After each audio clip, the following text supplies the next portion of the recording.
ہمارے پیارے نبی دونوں جہانوں کے سردار، تمام انبیاء اور رسل، انبیاء و مرسلین کے امام حضرت محمد مصطفیٰ صلی اللہ علیہ وسلم پیغمبر انقلاب، آپ کی عمر مبارک جب 35 برس کی تھی، 35 ایئر جب آپ کی ایج ہوئی، تو تعمیر کعبہ کا مبارک کام شروع ہوا۔ وجہ یہ تھی کہ کعبہ صرف قد سے کچھ اونچی چہار دیواری کی شکل میں تھا، 4 دیواری کی شکل میں تھا۔ حضرت اسماعیل علیہ السلام کے زمانہ ہی سے اس کی بلندی 9 ہاتھ تھی اور اس پر چھت نہ تھی۔ اس کی کیفیت یہ تھی کہ اس کا فائدہ اٹھاتے ہوئے کچھ چوروں نے کعبے کے اندر سے بھی خزانہ لوٹ لیا، اور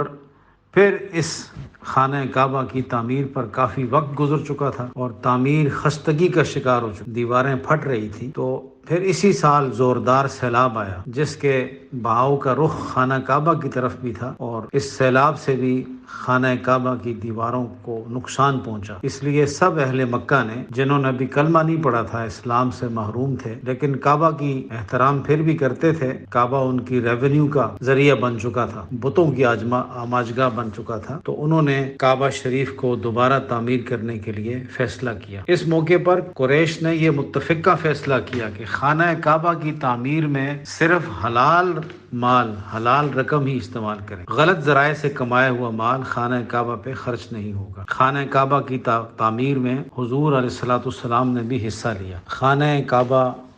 کعبہ شریف کی عمارت حجر اسود کو فکس کرنے کا موقع آیا۔ جب عمارت حجر اسود تک بلند ہو چکی تو یہ جھگڑا اٹھ کھڑا ہوا کہ حجر اسود کو اس کی جگہ رکھنے کا شرف اور امتیاز اور فکس کرنے کا موقع کس کو ملے گا۔ یہ تنازع، یہ جھگڑا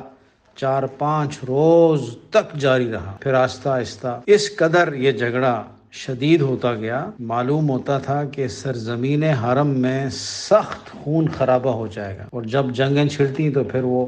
10 سال اور 20 سال اور 40 سال تک جاری رہی۔ لیکن بنو امیہ مخزومی نے یہ کہہ کر فیصلے کی ایک صورت پیدا کر دی کہ مسجد الحرام کے دروازے سے جو شخص کل پہلے داخل ہو وہ قاضی بن جائے گا، اس کا حکم ہم مان لیں گے، اس کی تجویز جو ہوگی اس پر ہم عمل کریں گے۔ اللہ کی مشیت میں اسلام کی سربلندی تھی اور حضور کی سربلندی تھی۔ جب دوسرے دن لوگ آئے تو دیکھا کہ حضور علیہ السلام خانہ کعبہ کے پاس تشریف فرمائے، تو کفار مکہ نے جب آپ کو دیکھا تو چیخ پڑے، بآواز بلند کہنے لگے، ھذا الامین رضیناہ ھذا محمد صلی اللہ علیہ وسلم۔ یہ عظیم شخصیت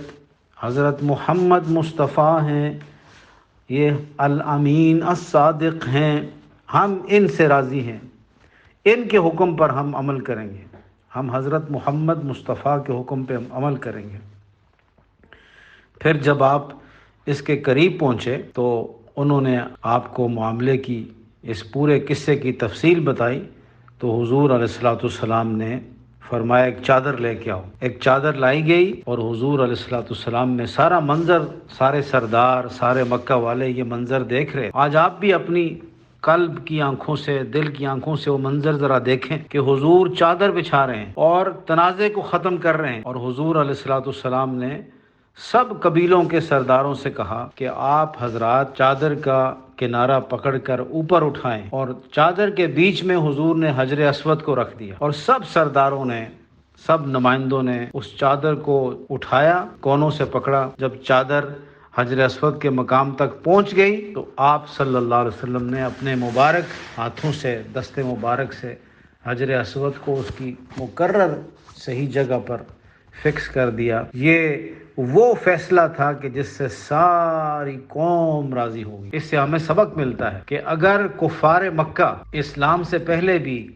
کلمہ پڑھنے سے پہلے بھی، جو ابھی یہ صحابہ نہیں بنے، ابھی یہ کفر کی حالت میں ہیں، اگر اس حال میں بھی انہوں نے حضرت محمد مصطفیٰ کے فیصلے پر آمنا و صدقنا کہہ کر عمل کیا تو اللہ نے ان کو جنگوں سے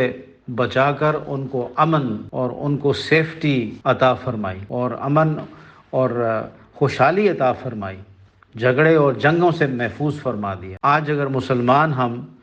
ہم اس وقت پاکستانی اس واقعے سے سبق سیکھیں تو تمام ووٹر حضرات اپنے ووٹ کو اسلامی شرعی گواہی بنا کر اپنے ووٹ کو اسلامی شرعی گواہی بنا کر اللہ اور اس کے رسول کی رضا کے لیے اگر اپنے صحیح نمائندے کا چناؤ کریں تو انشاءاللہ ان کا صحیح نمائندہ جو پنجگانہ نماز کا پابند ہو، جو تعلیم یافتہ ہو، جو نوجوان ہو، جو صحت مند ہو، جس کے ماضی میں کوئی کرپشن، دھوکہ، فراڈ، چوری نہ ہو، دغا نہ ہو، اور جس کی ماضی میں کارکردگی موجود ہو، امانت موجود ہو، تو اللہ کے فضل و کرم سے پورے پاکستان میں اللہ کے فضل و کرم کی بارش نازل ہوگی۔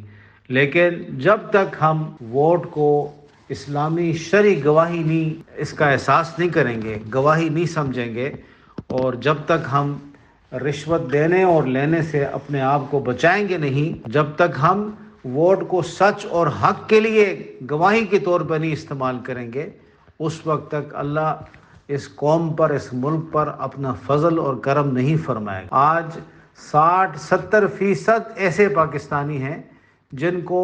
اپنے ووٹ کی اہمیت، اس کی طاقت اور قوت کا احساس ہی نہیں ہے۔ آئیے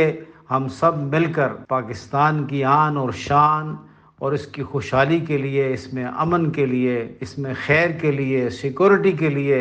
اس کے صحیح معاشی نظام کے لیے ایسے نمائندوں کا چناؤ کریں کہ جن میں خوف خدا ہو اور آپ کی برادری کی بنیاد کلمہ لا الہ الا اللہ ہو، کہ اس کلمے کے سائے تلے ہم سب ایک ہیں۔ اللہ عز و جل